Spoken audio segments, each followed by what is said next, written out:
Hello there, good morning and welcome to another interesting edition of iBrand Daybreak. It's Wednesday, it's midweek and we are closer to the weekend. I'm sure you had an amazing Monday, amazing Tuesday, and I'm sure you're going to have an amazing Wednesday. My name is Margaret Opara. We're bringing you interesting lineup of events today on the show. I won't be doing this alone. I have my amazing co-host and the person of Michael Nats. Good morning, Michael. Good morning, Margaret. I must say you have an amazing tie there, a nice tie. Yes. Yeah, thank you so very much. Yeah, so how do you do? And how do you do? Amazing, thank you. So, would I say, coming to work this morning, I had a very interesting. I saw a very interesting scene on the way to work. Some persons just got out. I was driving with a friend of mine, and he said, "This is the cause of unemployment." Some persons gathered in the front of the house of a particular honorable. That was just like almost. It wasn't up to 7:30. You could see a crowd of persons gathering in front of the house of a particular honorable. What they do every morning is properly dressed, some ladies made up with eyelashes and all that. All they do is to wait for honorable to come out. Honorable, and he gives them money, and that's all they do on every daily day. basis. Yes, that's what he said. Wow. And I was like, and he said that's because this is the reason. This is because of unemployment. And I said, it's not an unemployment. You can be self-employed and still not do this. They're just whiling away their time. And maybe they do not want to do something. They're wasting the whole time. And I'm sure honorable will still be sleeping at that time where you are in front of his house waiting for him. Too bad. Yeah, so that's what unemployment can cause to a country. And that's not just unemployment. In my own case, I'm really saddened by the death of Idris Deby. Yeah, he was the Chadian president. After just winning the election. And then the fact that he died in the front line, fighting insurgency. Very, very painful. And it's quite commendable. Not his death now, the bravery he was able to portray. It shows the trait of a good leader. Yeah, something for other leaders to emulate. We'll talk about that later on the show today. Sure, definitely. Yeah, so on the show today we have lineup of events for you. Michael now to bring us to speed of what's happening today. Right away, we got news updates, newspaper review, tweets central. We also have interesting topics like Margaret has already indicated. We have a sports review with Jidechi Chidieze and lots more. You can't afford to miss a bit of it. With no time being wasted, let's kick off with the news update. The presidency has declared that nobody or group in Nigeria can intimidate or bully the president to accept the demands by secessionists. It also stated that the president will not pay attention to those demanding the solution of the country to end their agitations. According to the presidency, calls for secession have always been used to force the previous government into paying agitators to cease fire. The senior special assistant to the president on media and publicity, Malam Garba Shehu, said this at the National Secretariat of the All Progressives Congress after attending an event organized by the APC Professional Forum. And now the meeting between the officials of the Judiciary Staff Union of Nigeria and the federal government ended on a sour note as the workers walked out on the Minister of Labour and Employment, Chris Ngige. Sources say that Johnson took the decision with the Parliamentary Staff Association of Nigeria after waiting over 1.5 hours for Ngige while the meeting could not start. It was learned that Labour leaders arrived at the meeting as early as 3 p.m, but the minister failed to appear after 90 minutes. This visibly angry unionists who chanted solidarity songs shunned pleas by some ministry officials to bring them back.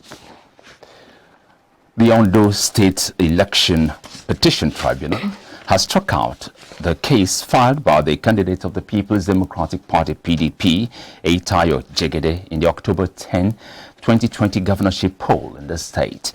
The case was filed against the re-election of Governor Rotimi Akeredolu of the All Progressives Congress, APC. Chairman of the tribunal, Justice Abubakar Umar, dismissed the case of the PDP candidate for lacking in merit.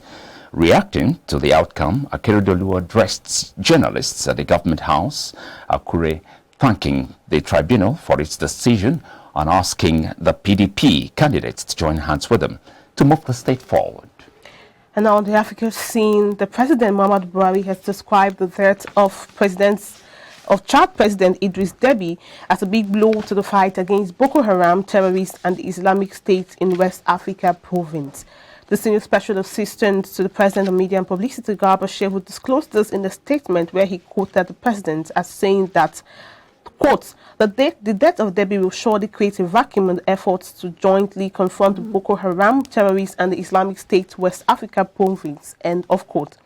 He said Buhari is sad over Debbie's sudden death and tragic death on the front line fighting against rebel soldiers.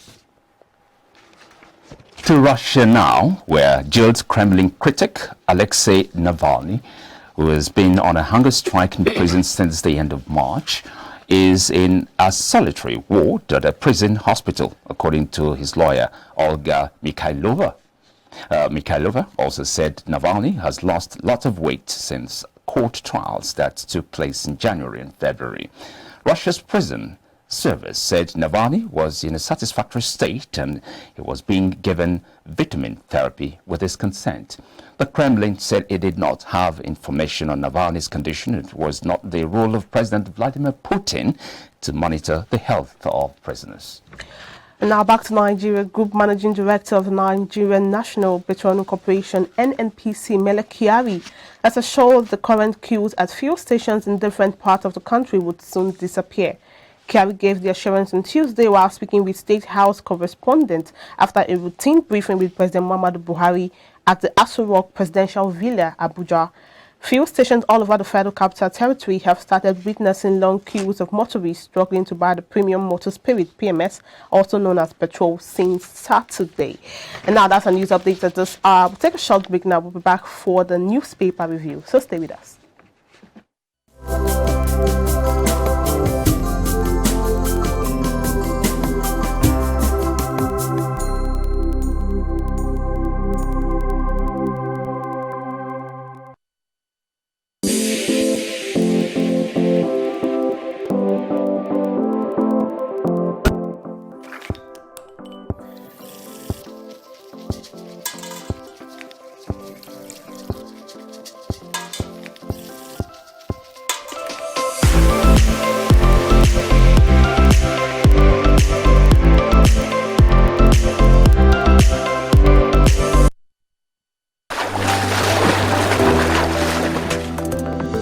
Powerful looks command respect, they say.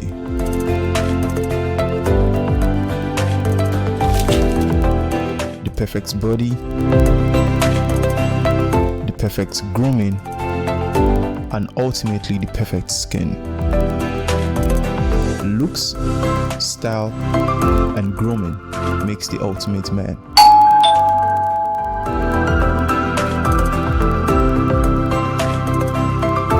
Found a ridiculously easy way to make my skin always feel epic.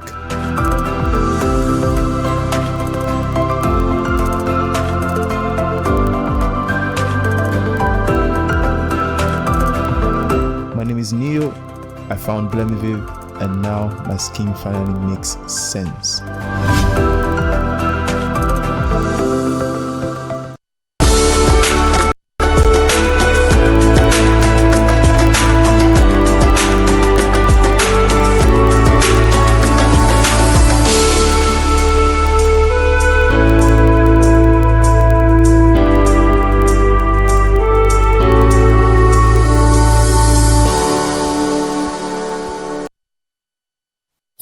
From the farm, it good for body.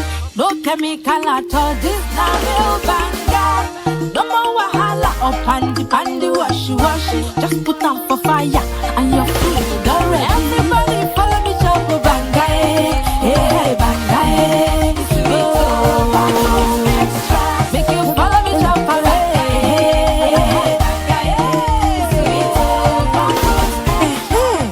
Cook don't easy. Banga na palm fruit where they come out. Put them inside can. You fit use banga cook any kind soup where you like. And other food them like rice, beans, and even yam. Now Pali Agro Product Limited then they manufacture them. For distribution, make you call 070-666-38213. Banga for make your food yummy.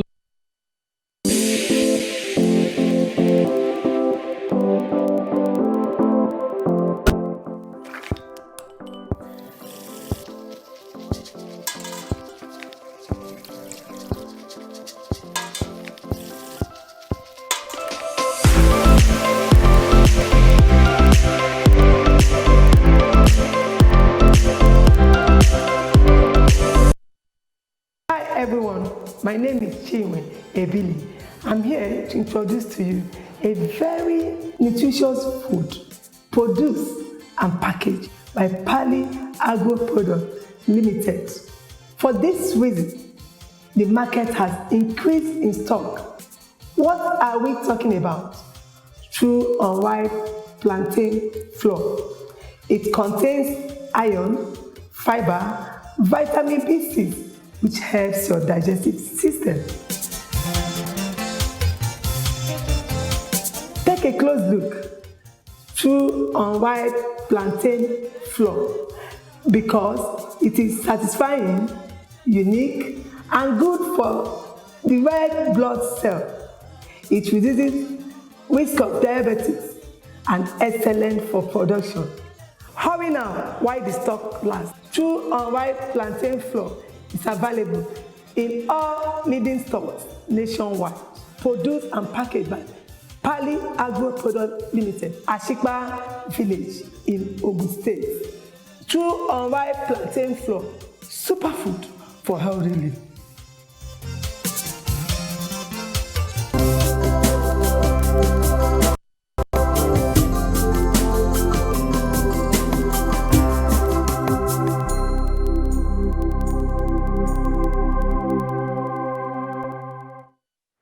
You're still watching iBrand Daybreak this midweek, and it's now time for us to bring you the headlines on some of today's Nigerian dailies. And our analyst today is a legal practitioner and the person of Jide Ologun.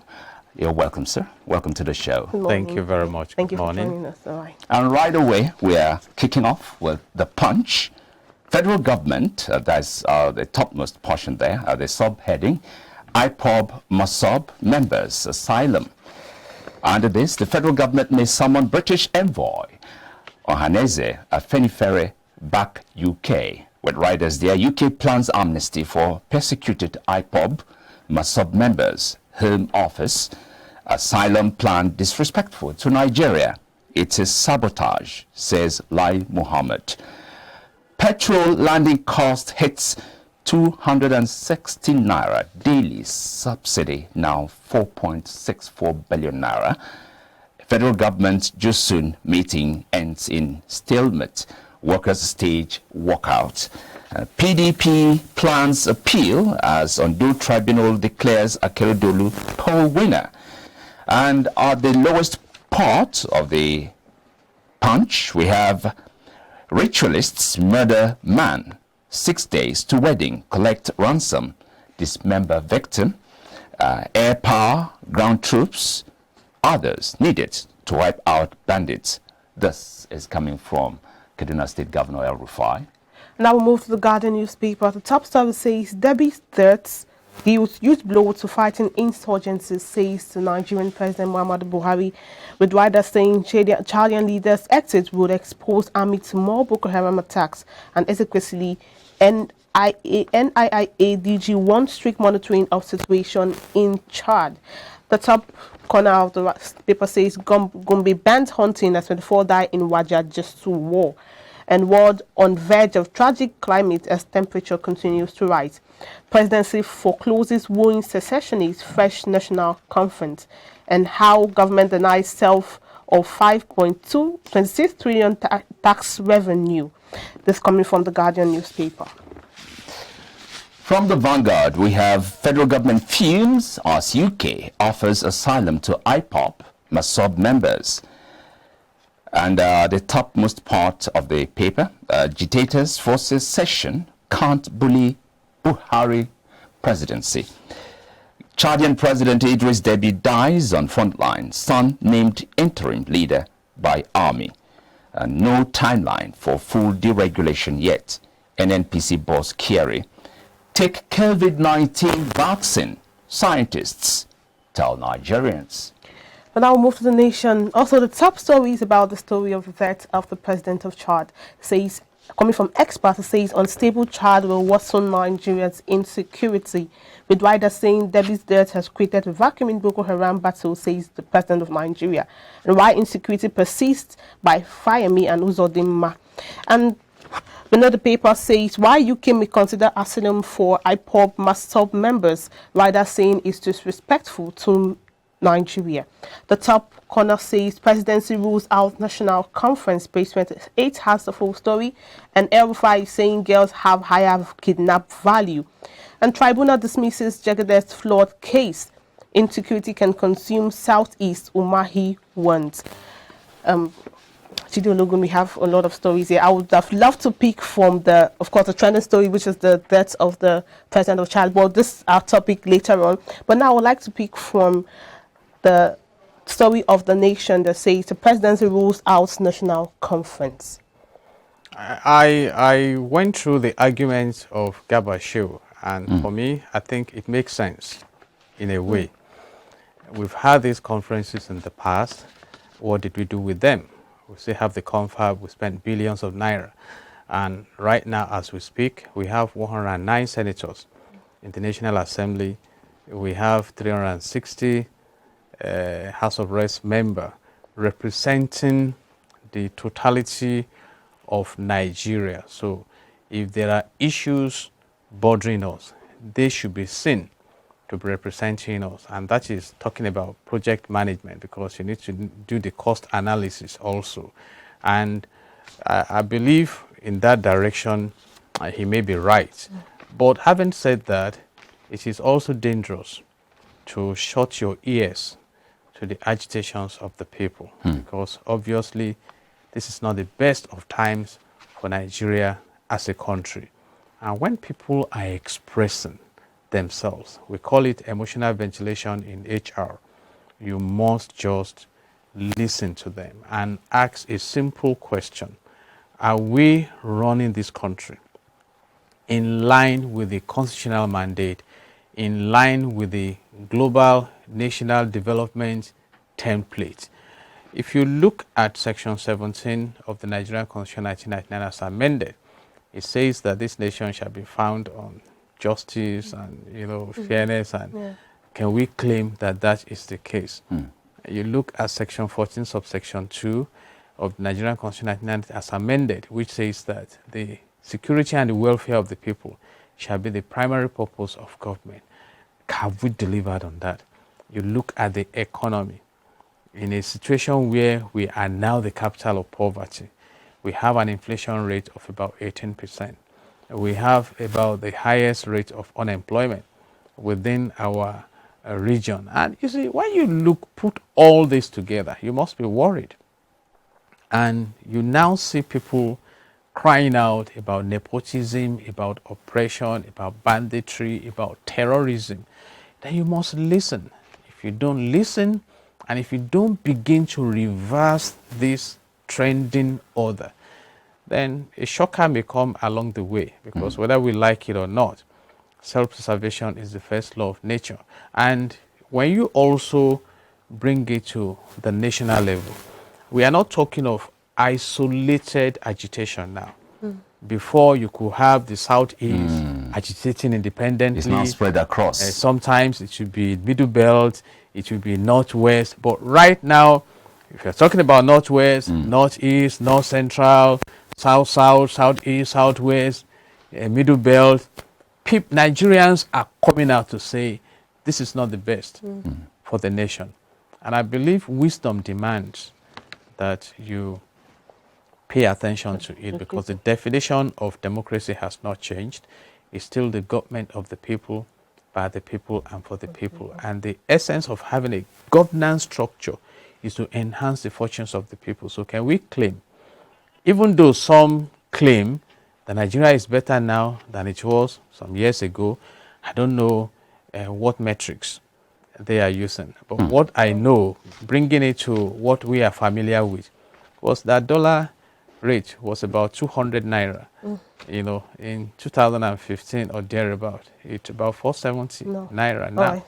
And so and our total indebtedness in 2015, around March or thereabout, June or so, was about 12.12 trillion naira. Today is far above 30 trillion naira. So you don't want to look at all these metrics. You look at the business environment. You look at the fact that this regime inherited Boko Haram as a singular insurgency, even though it's a terroristic group.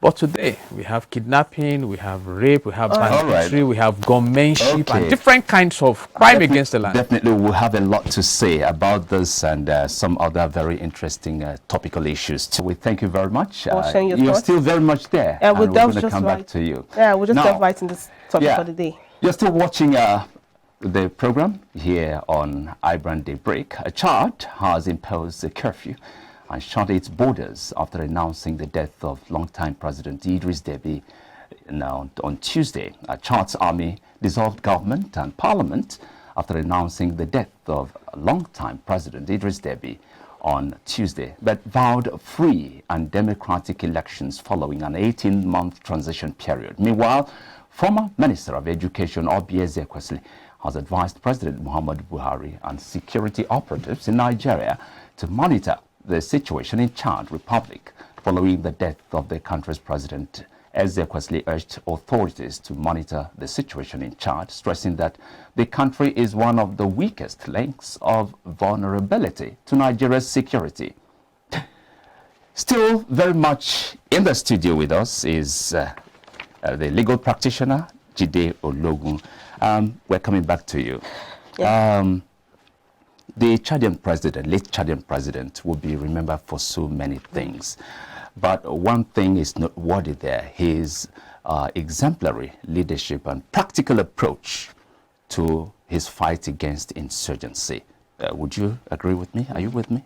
Yeah, firstly, let me express my condolence to the Chadian government and the direct family of the president and to Africa generally. A great leader is gone. And now, he did so well. You recall that at a time he had to lead the troop to repel the Boko Haramists. Yes. And he flushed them into Nigeria. But right now, he has surrendered to the bullets of insurgents. And this time around, the group called FACT that are agitating for the control of Chad. And interestingly, he just won an election on the 11th of April for the 6th term in office before this happened. And for those who are scholars of military warfare and engagement, they may want to argue that as the commander-in-chief of the armed forces, and of course for his age, he should not be on the front line of the battle.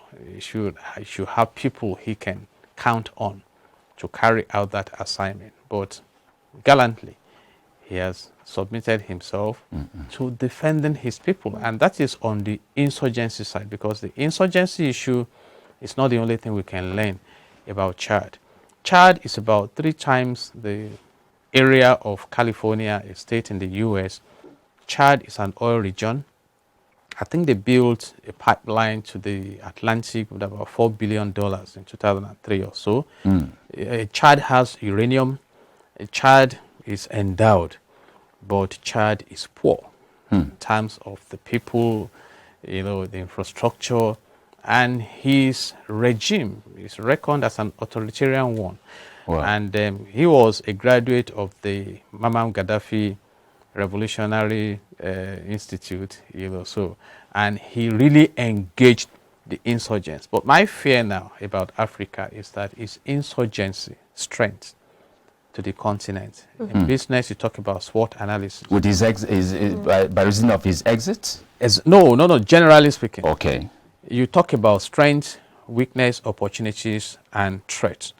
We seem to be investing so much on our weaknesses and the threats rather than developing the strength. You see, and that is my worry.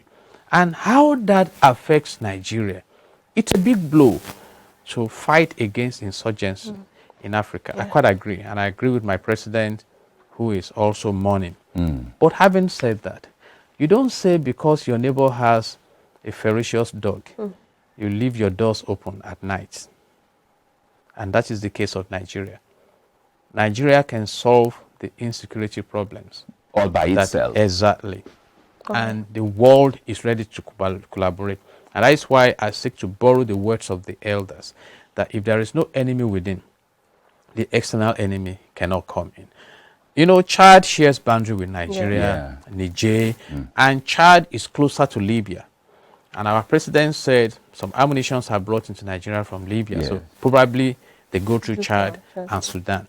But the same, my president said that only God can man the borders of Niger Republic and Nigeria.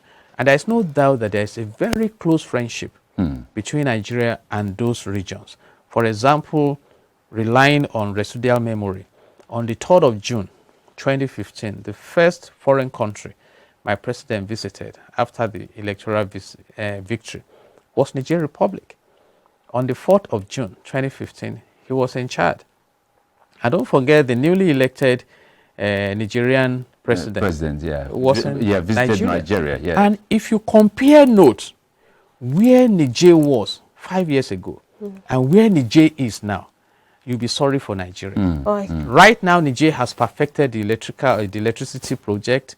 They have a refinery that overproduces, and we have to buy about 15,000 excess production from Niger. Niger report. So when you look at all this, then you must ask yourself that you will develop if you want to develop, not on the strength of your neighbor, but on the local strength you have generated that will leverage on the networking with neighbors. All right. Now let's bring us back to the topic. It says this is like the death of the president of Chad now. There's just some lessons that African presidents should learn, African countries should learn, including Nigeria. In the words of Obi Ezekwesili, she said the Nigerian government should monitor the happenings in Chad due to the vulnerability of Chad to Nigeria. And don't forget, you said, which is correct, that we share borders. And now also the influx of arms into Nigeria. What steps should the Nigerian government take? Because now it's more vulnerable because the president at the forefront is no more. Yes. You see, the steps Nigeria can take, we've been shouting for years to take it. Chad, through the new leadership, has shut the borders. So definitely, if you have these desperate gun runners, they want to look for market. So Nigeria may become an easy market, even though we have a high percentage of weaponry within the Sahel region, as if we are in a full war. So let Nigeria control her borders. We have the immigration, we have the customs and things like that. But like I said, our president has delegated that to God. So, and is that the right thing to do? Well, whether it's right or not, I can also let us know that God has given man power to secure his environment. He did that right away from Genesis chapter 1 verse 28. He says, you are blessed, be fruitful, multiply, have dominion.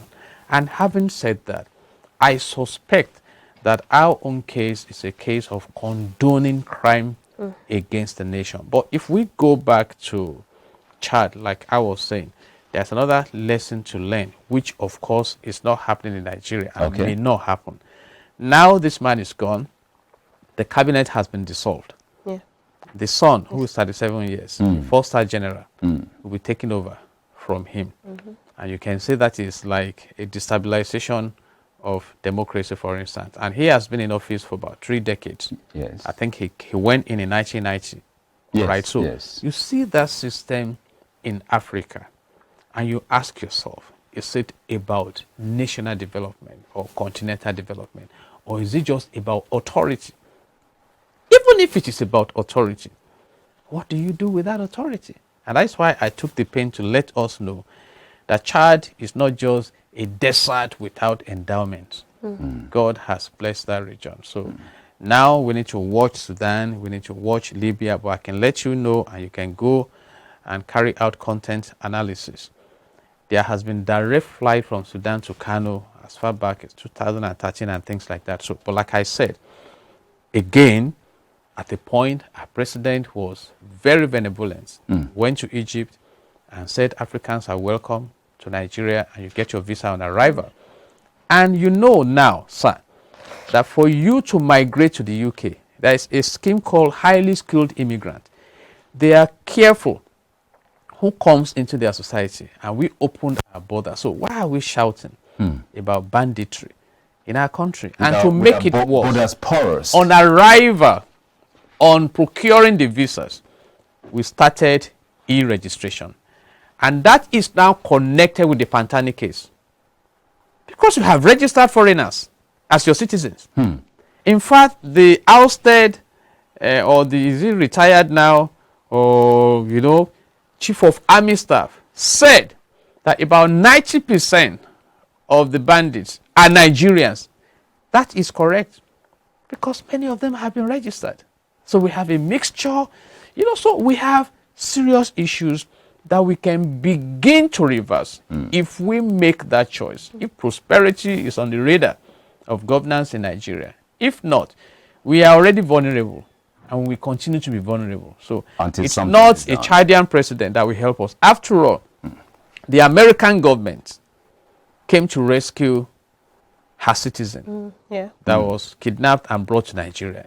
Very clinical operation. Have you read in any of the media platform that Nigerian government went seeking the support of America, technically or otherwise, to help with insurgency? What are we discussing? We negotiate with them. We not negotiate with them. They must die. Taking photographs with them. Pay ransom. Saying we will not allow bandits to dictate. And bandits are dictating. Okay. So it's a local choice we have made. All right, thank you so much, Gidi, Thank you very much for being on the show and sharing your thoughts. Thanks a lot, okay? All right, thank you. God. We hope to have more of you on our segment, of course. God help Nigeria. Yeah, God help us too. All right, now we're speaking to Jide Ologun, a legal practitioner. We'll take a short break now. Up next is sports with Jide Chichidiete.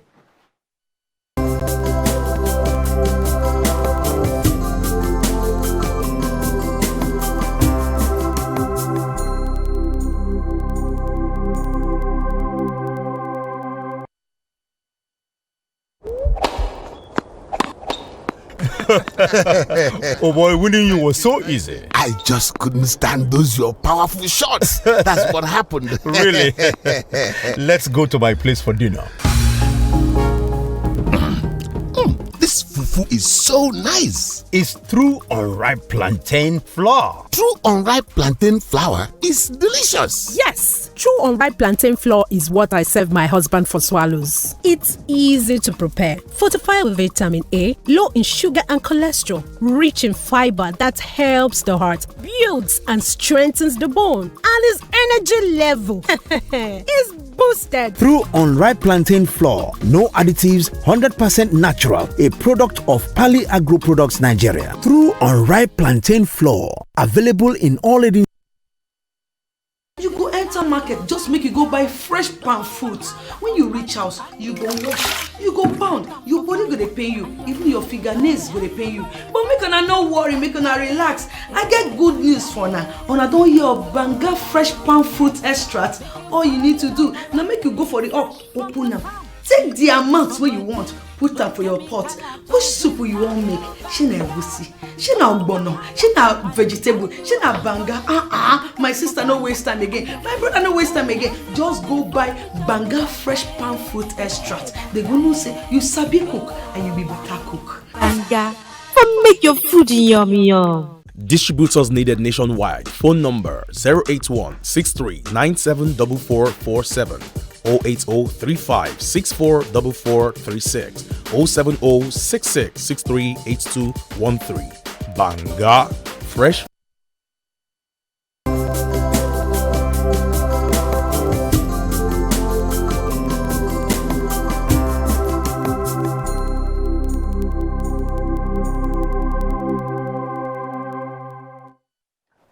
Yes, welcome. This is iBrand Daybreak, and this is the sports segment of the show. It's been an intense 48 hours or 72 hours, if you want to say, in the world of football, particularly lots and lots of stories regarding that one, the European Super League yesterday. Well, yes, that's the interesting thing about the European Super League. You might think things are going one way, and then you wake up to a story that things have gone the other way. Yes, yesterday, it looked like the Europa Super League was making headway And then we began to see protests by Chelsea fans, and they kept saying that football is for the fans. They maintained that fact before Chelsea went into their game against Brighton and Hove Albion yesterday evening. They blocked the entrance of the stadium and ensured that their message had to be passed across. And eventually, that message got passed across. Later in the day, we got to see Chelsea pull out from the European Super League. They were the first, although they released a statement couple of hours after other teams did. Yes, they were one of the first side. And as I speak to you right now, the 6 of the English Premier League clubs which were part of that European Super League have officially pulled out of that one. Atletico Madrid too have also pulled out of that one, and you can see at this point the war is over. It looks like the teams, the fans have had their way finally over the clubs. The club chairman who we are pushing for this one, who we are pushing to see that the clubs can make more money. The fans all over, they spoke out, they say we can't have this go on. Football is not run just by 1 or 2 people, it's run by all of us. We all contribute to this. That's the message right now. UEFA president, he has also come out to say that it's a good move by the English teams who have been able to pull out of this one. They are saying, Arsenal in their own statement, they said that they are sorry about making such move, that they did so because they wanted to, they had to do like other clubs that took part in the European Super League. It's looking like everything is coming to an end finally. It's been an intense 3 days, hasn't it, since Sunday when the news broke out that 12 elite clubs would be forming such league, but now looking like everything is dying. But at this point, I can only say we just have to keep our eyes open. I suspect that some of this might come up later in the future, and let's just keep our eyes open and see how that one pans out. Let's move on from that one and talk about some other things. Talk about the one that is happening right here in Nigeria, the IFL, yes, the Higher Institution Football League. Lots and lots of games are expected to go down today. It started yesterday and we had the likes of UNN and Unimade winning that one. Yes, IFL is a league that involves the higher institutions in Nigeria, the big universities in Nigeria. They come together and take part in the football competition. And we had the likes, like I said, UNN, University of Nigeria, and Unimade, some of the big teams in that one winning yesterday's game. We'll also be seeing Lagos State University going down today. Some other fixtures are expected to go down today. We'll have our eyes on that one. Keep tabs on that one. And I'll give you updates when next we come here. Margaret, it's back to you. All right, thank you, Judechi, for that update. I know I said yesterday that I will have something to say about sports today, but I would have something to say about sports tomorrow. Keep procrastinating, Margaret. I mean, at some point you have to say something. Yeah, I would say something. Sports is good. Yeah, I always maintain the fact that sports is about the fun. So I agree with those persons that say that thing. All right, thank you so much, Judechi. We'll take a short break now. We'll be back for the next topic. So stay with us.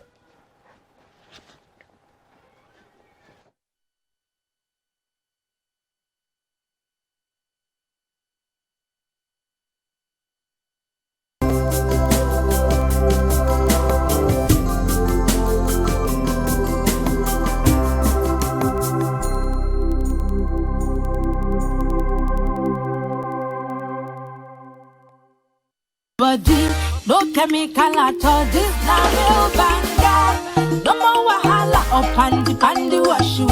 Just put on for fire and your food is done ready. Everybody follow me, chop banga, hey banga, oh, make you follow me, chop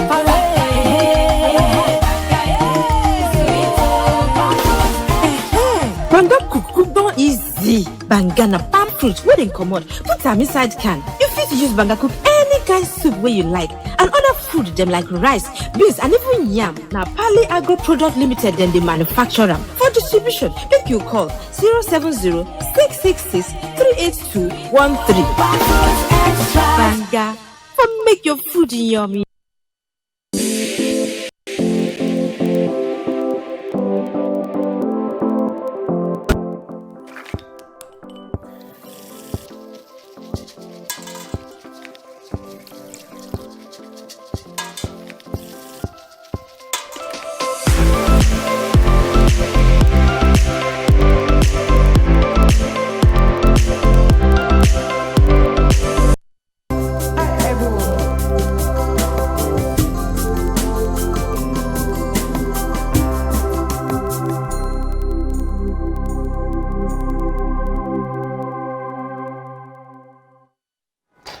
still watching iBrand Daybreak midweek.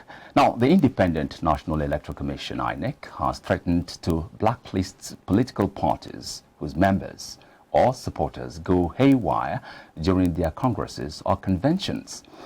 INEC said it had watched with utmost dismay and profound concern the recurrent acrimony, violence and destruction of property, including the Commission's property, which had characterized some recent political party congresses across the country.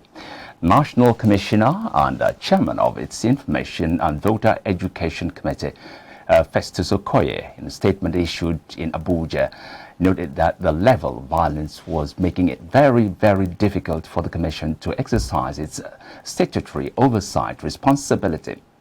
Now, here in the studios with us to discuss this issue further, we have the political technocrat himself in the person of Dr. Dayo Kayode. Good morning and welcome to the show. Oganat, thank you very much for inviting me to your show today. You're welcome. But I hope you ain't going to put me on the spot. You're already on the spot. You're already on the spot. How are you, my dear? Hi, thank you. Good morning. Good How's morning. it been? Amazing, thank you. How are you? I like your look. Thank you. Okay, we've had party congresses in the past with very little or no violence and destructions, that characterize 2021 APC congresses. What do you think would be responsible for this crisis? You see, when there is crisis, crisis doesn't happen in isolation of human beings. All right? That's right. So to that extent, you need to look at, one, the character of that particular crisis for you to be able to understand the character of the people that are forestalling such crisis. Now, when you look at those people that are most involved in congresses, let us x-ray them. Who are they? You have to x-ray them. Who are they? Are they people like you? Are they people that understands what democracy should really be? You follow me? Yes. Are they people that understands what democracy should really be? Are they people that knows the rules of engagement? Then again, you now look at the leadership of those parties. Who are they bringing in as their followers to those congresses? Because it's all these leaders that brings in people that will come for congresses. Who are they bringing in for congresses? All right? Then why are they bringing in such people for congresses? Why am I saying this? We need to look at where the problem emanates from so as to be able to stop it permanently. Nip it on the bud. So as to be able to stop it permanently. I don't know whether you listened to what happened in the National Assembly, precisely the Senate yesterday, whereby the chairman of the CCB was being accused, being alleged to have been violent on a citizen. Somebody who is supposed, a chairman of CCB is equivalent to a chief judge. Imagine a chief judge descending so low to be asking somebody else to kneel down and then be kicking such with his legs. All right, Dr. Do you understand? So the issue is, who appointed such a person? Why was such a person appointed? To do what for who? So all these things, we need to put them into proper perspective before we will be able to, or else it's going to be talk and talk and talk all of the time. All right, then the INEC is sanctioning those who they have violence, destroy properties in their congresses and conventions. Now, how can the INEC as an unbiased empire discern between the party faithfuls and this mischief makers, because they have, I'm sure there are intruders in some of these congresses. Like you said, those people appointed bring in people. So how can they discern between the actual party faithfuls and these mischief makers? Can you differentiate between party faithfuls and mischief makers? Party faithfuls are those people doing that because they owe their allegiance to some people, to a particular person. Because when you're talking of congresses, it's about election. It's about control. Okay, it's about control. Look at what happened in PDP, that last Congress that PDP had. Some people want to control the heart of PDP. And that is why they are saying, no, this person should be the Southwest chairman, or this person should be Southwest chairman, because they know if this person is the Southwest chairman, he will owe allegiance to the person, in quotes now, that ensure his installment. Okay, so to that extent, they are going to they will now bring in people into their congresses that will owe allegiance to them. And when you're talking of allegiance in congresses, it is a free-for-all fight. They bring in people that they know can fight a free-for-all fight. All right? Now, and that is why you also see people during congresses, they will just take a sheet of paper and they will write names other than those that have been elected into those congresses before. We have seen it happening in Nigeria here. We have seen it happening in congresses, whereby, okay, look at what happened in Ekiti State between Olujimi and Fayoshi. The two of them are seeking to hold the nerves of the party in that state. So to that extent, one is alleging the other one as changing the names of those elected into Congress, while the other one is saying, no, this is the real list. So what we are saying is, if INEC should be punishing those that you are now calling party faithfuls or those that are coming in as mischief makers, they are still not doing what they're supposed to do. It is the leadership. When they descend on the leadership, then they will know that, look, we ourselves, we got to tell our followers to behave. And they themselves, when they see any follower misbehave, they sanction such a person. All right, now, Doc, could this be a reflection of what to expect in 2023, or is it peculiar to the party congresses, the limit there? And let me, because of that question, I will first of all congratulate, for the first time, congratulating Chairman of INEC for being proactive as regards what is happening now, and then taking a reflection into what might happen in 2023. Okay. And that is why I am now also telling him that those so-called miscreants, those so-called mischief makers that are causing mayhem here and there, they are not at fault. So who is at fault? The leadership. We will give you an analogy. As we are here now, your organization, iBrandTV, has a rule of engagement here. Yeah, sure. Okay? If you go against it, if you are not punished by your management, then that means it's what they blow inside of you that are blowing out. Then the NBC will now come in. The NBC will sanction you as a person. As an individual. As an individual. As a staff. No. The NBC will sanction the entire organization. The entire organization. If your organ who has invested doesn't want his investment to go down the drain through that sanction, then he will quickly warn you.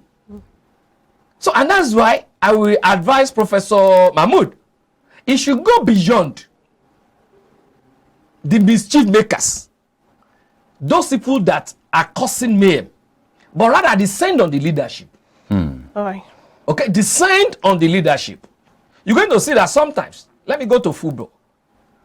If a particular club, if they are playing in their stadium and they are being won, they are being defeated by an opposing team, and the supporters decide to cause confusion on because they were being defeated, you're going to see that the football controlling body don't talk to players. Rather, they will sanction that club and they will sanction that stadium. Right. And they know the implication of sanctioning their stadium. So, the INEC should go beyond those people. Sanction the leadership and then sanction the party. The moment they start doing that, you're going to see that there be a kind of decorum in congresses. Now, talking about sanctions, does the Electoral Act grant INEC the authority to sanction airing and political Then let them parties? go back to the National Assembly and then present if there is no, if that thing is not there. Because even when I read that particular thing, they were quoting some. I'm sorry, I'm not a lawyer. Do you understand? But I saw some sections, sections of the Constitution that Mahmoud was quoting. Why he is going to sanction, but I wouldn't know whether that sanction it's on the mischief makers. But I'm now saying if it is not there for him to sanction parties and leaders of those parties, then let him quickly rush to the National Assembly and present the bill, and then ensure that such is being amended and then put into the Electoral Act. Okay. Because as we are now, somebody like me, I'm a Democrat. I want democracy to thrive. And I believe in one Nigeria. And for all these things to be attained, our Electoral Act must be foolproof. And then we must have somebody like Mahmoud, because of what he said, we should have somebody like that who will walk his talk. You know, it's another thing. Yeah, sure. To say something is another thing. Walk the talk. To walk the talk.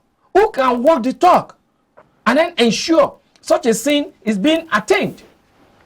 Without that, election in 2023 can, I'm saying can, and in quotes, be in jeopardy. Now, political campaigns in Nigeria are generally characterized by a crisis, you know, talk of violence, death, destruction, and what have you. And these often lead to manipulation of results at the end of the day. What steps could be taken, you know, to put this in check, particularly in Nigeria? It's a pity I've been saying there hasn't been any political campaign in Nigeria. We have always been having political jamborees. Interesting. Nothing like political campaign. Rather, political jamborees, whereby a party will want to campaign to the people. They will now set up a podium and they will now bring artists, musicians. Do you understand? To come and be singing. Is it the musician that is singing that people want to watch, or people want to listen to you on what you want to do for us? Listen to you, what you have in stuff. Your manifesto. I don't call that. I also don't call all those ones manifesto, because when you're talking of the manifesto, they always come around with. They go to one sitting room, draft it. Do they know what I need? Somebody is coming and be telling me that I'm going to provide you with water. I'm going to provide you with education. I'm going to provide you with good roads. Are they even doing? Have they even been doing it? Do they know the needs and aspirations of the southwestern Nigerians?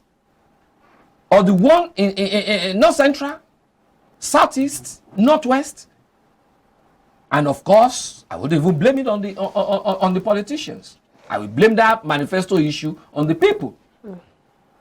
People need to come together and speak that these are our needs and aspirations. And these are our timelines. We know that, yes, our refineries are not working. But we have done a research as regards modular refineries.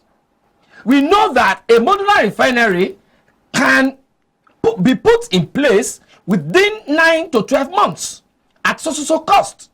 So if we are voting for you, we want this thing done within the first year of your administration. Will you do it or not? You should say yes. Okay, we mark it. So we pin it on you. We pin it on you. After your 1 year in office, we come to you. Listen, this thing is not yet there. What's happening? Then we are bound to occupy that office and send you out of the place. Enough should be enough. That somebody will come and be telling me all this manifesto that is not there. And then, okay, should be at the end of the day, we will still stay there for years. We still allow them 4 years? No, we should stop that thing now. Now, back to the jamboree, campaign jamboree. We should put a stop to it. When you want to campaign, go to different institutions. We see the way people campaign in better climes. Go to our citadels of education. Call the ASU together. I want to see today. What are the problems? Let us look at it. You take notes. What I was talking about was, I was referring to the violence. That's what I'm saying. It's when you do, for instance, you want to talk to ASU people today now. Okay. The presidential candidate sitting down. Is the deputy or whatever is sitting down. Is the press whatever is sitting down. And you are asking each other questions and answer. For goodness sake, what will tell me? It can't degenerate into violence.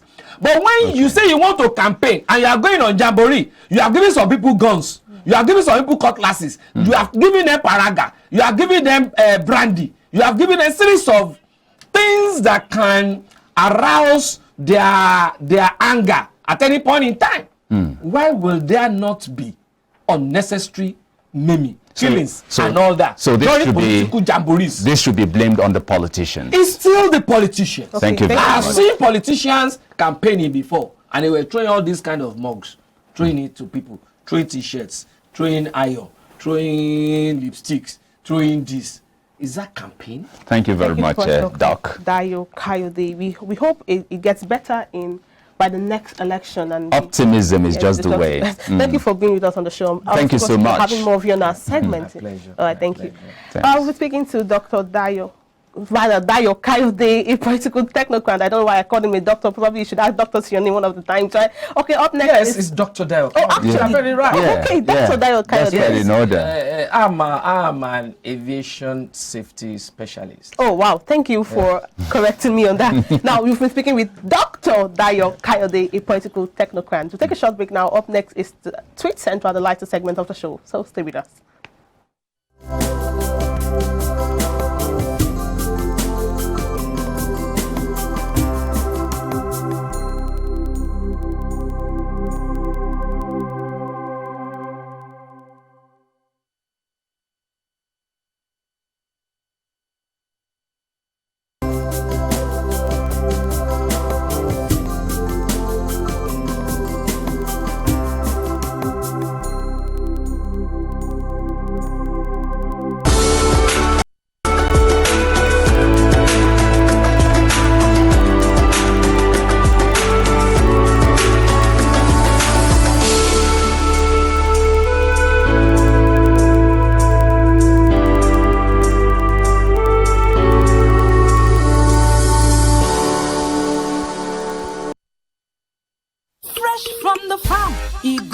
for body, no chemical at all. This now real banger. No more wahala or pandy washy. Just put on for fire and your food done ready. Everybody follow me, chop banga, hey banga, sweet extra. Make you follow me, chop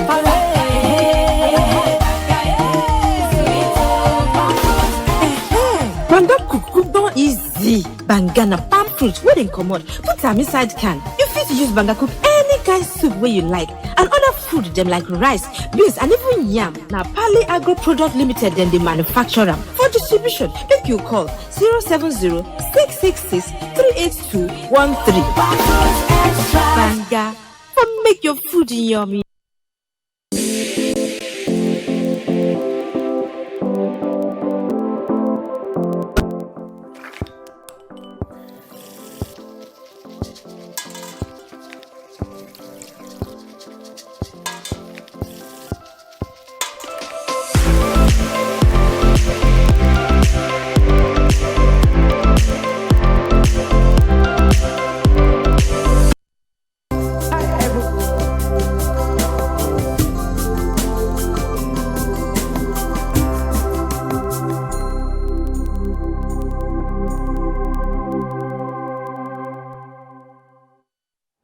Many thanks for staying with us on iBrand Daybreak. This is now the Tweet Central, the tweets part of the show, the lighter segment. Like you can see, my legs are crossed, and then I like to do this because this is where I feel relaxed. I'm not under any pressure to say anything. But now, Twitter has been bubbling.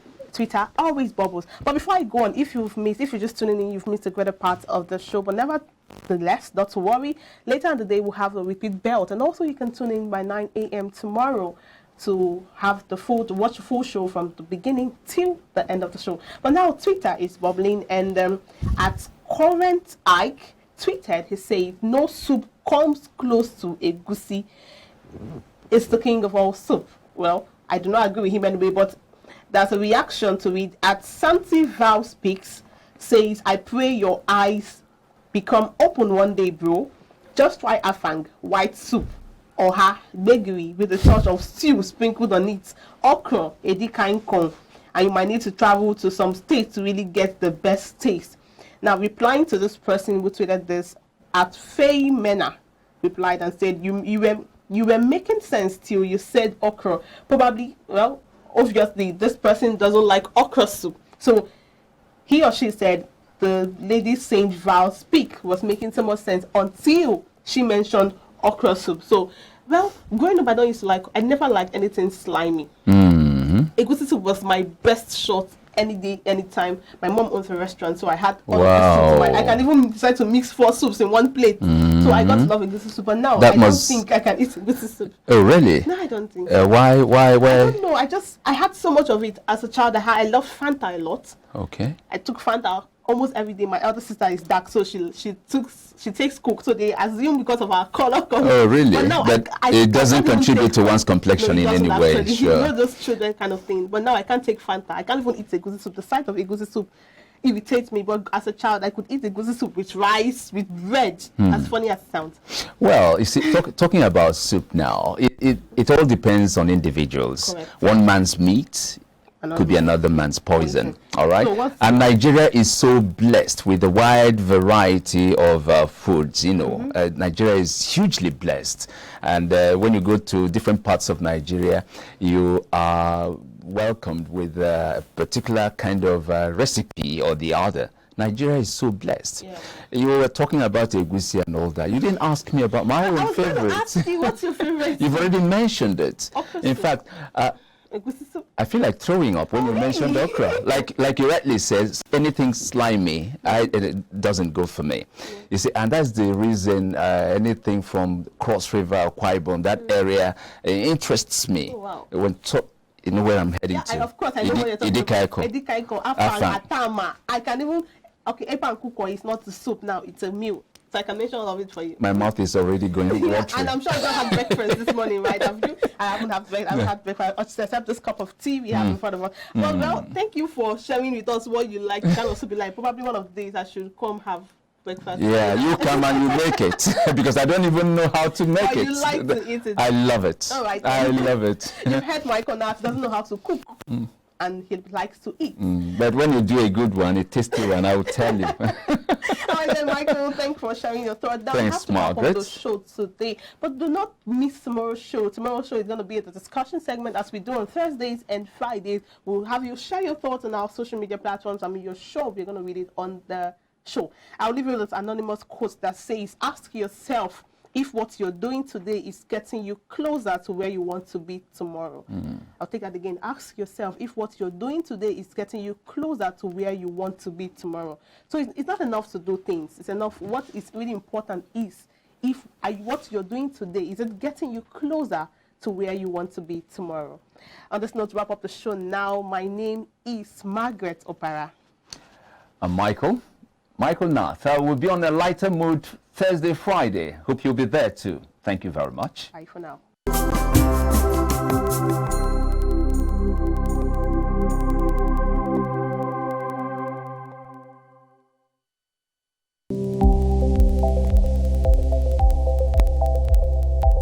iBrand TV. Business first.